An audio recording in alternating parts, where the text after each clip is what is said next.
ভেনেজুয়েলায় স্থানীয় সময় বুধবার 7.1 মাত্রার একটি শক্তিশালী ভূমিকম্প আঘাত এনেছে।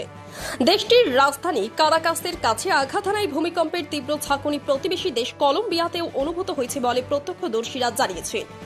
মার্কিন ভূতাত্ত্বিক জরিপ সংস্থা ইউএসজিএস এর তথ্য অনুযায়ী স্থানীয় সময় সন্ধ্যা 6:04 ভূমিকম্পটি মন্টালবান এলাকায় আঘাত এনেছে। এর উৎপত্তি স্থল ছিল ভূপৃষ্ঠ থেকে 13.2 কিলোমিটার গভীরে। রয়টার্সের প্রতিবেদন অনুযায়ী ভেনেজুয়েলার স্বরাষ্ট্রমন্ত্রী দিওসদাদো কাবেয়োর রাষ্ট্রীয় টেলিভিশনে কথা বলার সময় নিশ্চিত করেছেন যে কারাকাসে বেশ কিছু ভবন ধসে পড়েছে। ইউএস সুনামি ওয়ার্নিং সিস্টেমের তথ্য মতে ভেনেজুয়েলা, আরুবা ও বনিয়ারের জন্য সুনামির ঝুঁকি বা সতর্কতা জারি করা হয়েছে।